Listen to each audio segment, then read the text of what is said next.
Hello, good evening, everyone. Welcome to tonight's meeting of the Community and Culture Committee. I declare the meeting open at 6 o'clock p.m. I would like to acknowledge the Bidjigal people of the Eora Nation, who are the traditional custodians of all lands, waters, and sky in the Georges River area. I pay my respect to elders past and present, and extend the respect to all Aboriginal and Torres Strait Islander people who live, work, and meet on these lands. Are there any apologies for tonight's committee meeting? Madam Chair, apology from Nick Smoothly. Thank you. Thank you, Councillor. Can I please have a motion to accept? We don't have any apology, and so call for a vote for. No, we don't have any apologies. I'll move that, Madam Chair. So We go on. Yes. is that you? He wants to leave an apology. Oh, Yeah. So we need a vote for that. Oh, okay. A mover and a seconder. so I'll move that, Madam Chair. thank you. Okay. All those in favour? All those in favour, say aye. Against, say no. So I declare carried. So are there any requests to attend to these meetings remotely? I didn't hear anything about that. So we go to the next one. The staff and public are reminded that this meeting is being recorded for minute-taking purposes and is also being broadcast live to the public on Council's website in accordance with Section 5 of Council's Code of Meeting Practice. The recording will be made available on Council's website. The order of business is as shown in the agenda, which has been made available. Staff and public are reminded that this meeting is open. Doors to the meeting room are to be left open unless the meeting moves into closed confidential session, according to Section 14 of the Code of Meeting Practice. Only if the meeting moves into a closed confidential session will the public broadcasting of the meeting be suspended. Council's Code of Meeting Practice prohibits the electronic recording of meetings without the express permission of Council. Mobile phones must be turned to silent during the meeting. Does any councillor have any interest to declare?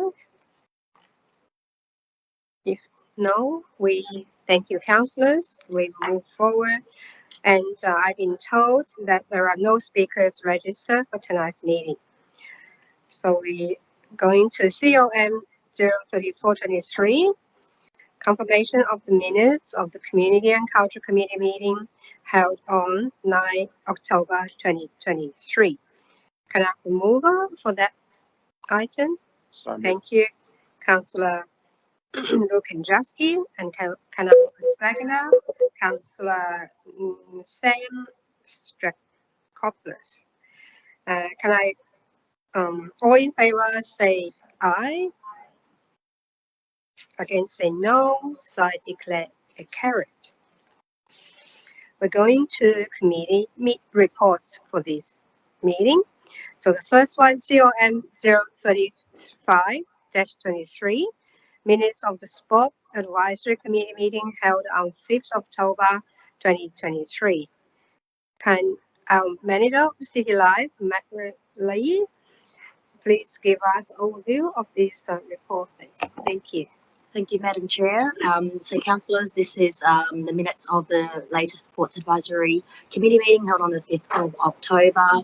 The minutes are attached to this report, and a summary of the items that were presented at that Sports Advisory Committee meeting included New South Wales Office of Sport attending to present their Shush campaign for kids, which was greatly engaging and well participated by the attendees there, and updates from our premium facilities and our capital works. And we also ran through the new online booking software for our sports bookings that we'll have in place in the new year. We wanted to give our committee members a heads up about that. Thank you, Margaret. Does any councillors have any questions and comments? If no, oh, sorry. Madam Chair, I don't have any questions. I was just going to say that I was happy to move it. Oh, do you need a second? Yeah, can I have a seconder for this item? Thank you, Councillor Natalie Mort. Thank you, Councillor. So can I, if all in favour say aye, against say no, so I declare carried. We move on to COM 036-23, Georges River Council Community Grants Program 2023 to 2024, Round 1. Can the Director Community and Culture, Christy Todd, please give us an overview of this report, please? Through you, Madam Chair. So the report in front of you talks about the funding recommendations from our community grants round 1. There was 50 eligible applications and 1 ineligible, and out of that we are supporting 20 of the applications either in full or partial funding. There was a lot of community capacity building and engagement leading up to the grants process. So we had 6 one-on-one community capacity building sessions and 5 how-to sessions in which 44 community members applied. Just a reminder that these grants, this grant round was not with the new policy that was adopted last month, that was on the previous policy. So moving forward, it will be against the newly endorsed policy. If you do have any questions on this report, we will go into confidential to discuss specifics. But other than that, if this gets through tonight's meeting and the council meeting, the next steps are that we will be notifying community groups in the following 2 weeks, and we're definitely encouraging people, if they were unsuccessful, to book a meeting with Eloise, our grants officer, to discuss how they can improve their application moving forward. So does anyone have any questions? Because if so, we'll move into closed session. No? No? Okay, so Thank you. if that's the case, no any questions, can I have a mover? Thank you, Councillor Ash and Behapaha. Can I have a seconder for this item? Thank you, Councillor Natalie Mort. All in favour say aye. Against say no, so I declare it carried. COM 037-23, Public Exhibition of Draft Events and Festival Charter, Draft Events Guide and Draft Event Toolkit. Can I have a manager for City Life, Margaret Lee, give us a overview of the report? Thank you. Thank you. Through you, Madam Chair. Councillors recall last month we conducted a councillor briefing session on events and activations for 2023-2024, and on that evening we presented the draft Events and Festivals Charter, the draft event guide and the draft event toolkit, a suite of documents that have been created to support our community in planning and running successful events in the Georges River local government area. A bit of background to the review process. Council has a current event strategy which has expired, and the review process looked at current documents that we had as council plans and strategies, as well as considering the adoption of the customer experience strategy and council social justice charter. We realised that a lot of these documents already had a lot of actions to review and improve our events. So instead of creating yet another strategy that had another action plan, we thought to take a strategic approach to create a really usable document by way of this events and festival charter that really outlines council's approach to strategic event management, that we adopt a mixed strategy where council runs the events where we're best placed because we have the resources and the contacts to do that, but to really shift the focus to better support our community by way of these documents, the event guide and the event toolkit, and community capacity building sessions, so that the community feel more comfortable and better equipped to run compliant and great events in the Georges River area. So a bit more about the guide. We're really proud of creating this, I suppose, one-stop shop where anyone can pick this resource up and follow, the process of planning and running an event in our LGA. I really think that it demystifies all those components, who you need to talk to, what you need to do to make sure that it's a safe event. And there's also an A to Z guide within that A to Z section, covering things from like animals, accessibility, down to water or food permits, so that it can really be a useful resource. And then a bit more detail to that is the creation of the events toolkit, and that is essentially all your best practices of event planning. It's got templates, it's got the forms you need to fill in, and it doesn't matter if you choose not to host the event in a council-owned facility or premise. You can still use a lot of those documents, like the operations plan or a lost child procedures to adapt for your own community-run event as well. So we are putting this report to council for adoption for public exhibition, and then a further report to council to adopt following any variations. Thank you. Thank you.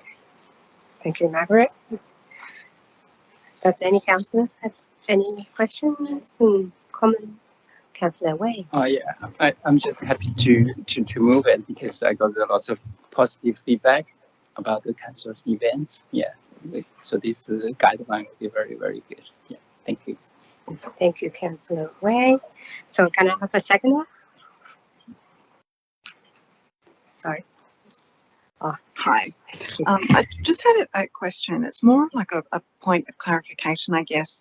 I noticed I think it was the Assets business paper for tonight, there's a report on premium facilities. So if you were to hire one of the premium facilities to host an event, is there a crossover with this particular events policy, or is it something separate? I mean, if I missed it, was it in here? No? Okay, You haven't missed it. Through you, Madam Chair, you haven't missed it. It is a question that we were having at 4 o'clock this afternoon around the synergies across the team. So Premium Facilities does have their own events team who schedule that, who also they have their own maintenance team. It's kind of like a mini team within itself who do everything operationally for those facilities. So whilst we are trying to get some crossover at the moment, this pack is specifically for running an event in our parks, venues, plazas, open space, things like that, but not within our premium facilities. Thank you. I thought that might be the case. And just to add the comment that I think it's a really comprehensive policy. Well done. Thank you. Thank you. So, Councillor Lansbury seconded. Would you like to second the motion? Yeah. Is anyone wants to second? Yeah. Okay, thank you. Okay, so all in favor say aye. Against say no, so I declare carried. Now, at this stage of the meeting, the time being 6:13 p.m., I hereby advise that the meeting will move into Committee of the Whole to allow consideration of matter in closed session in according with Section 10A of the Local Government Act 1993.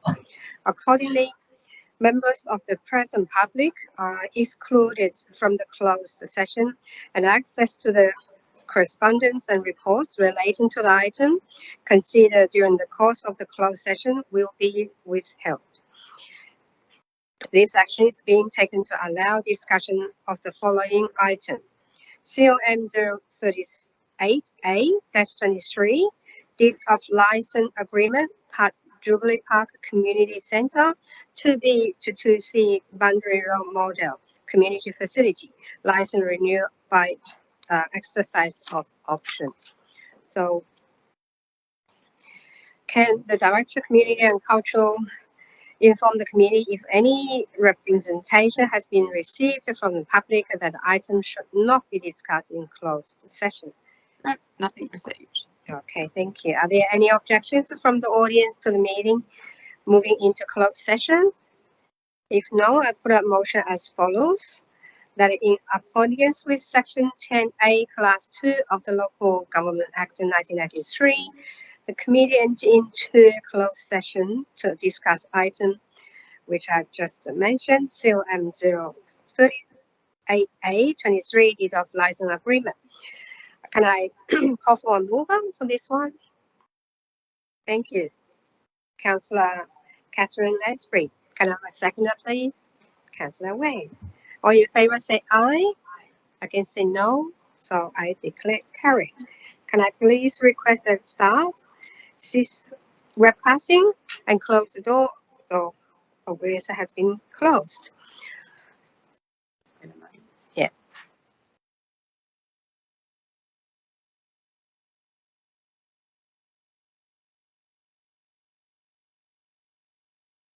You recommends webcasting and the door has been opened. Thank you. So the recommendation, yeah, sorry. So the recommendation from the closed session is now displayed on the screen. So can I have a move on to confirm the recommendation from the closed session? Anyone wants to? Okay, right, just bring the whole thing out. Yeah.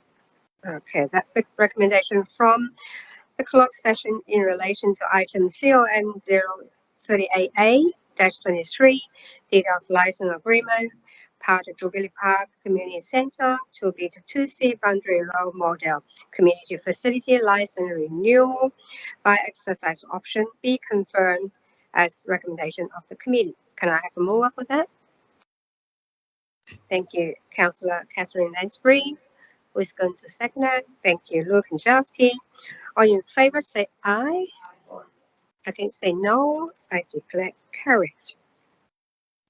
So there being no other business on the agenda, I declare this meeting closed at 6:21 p.m. Thank you, councillors. Thank you, staff. Thank you so much. Thank you. Thank you.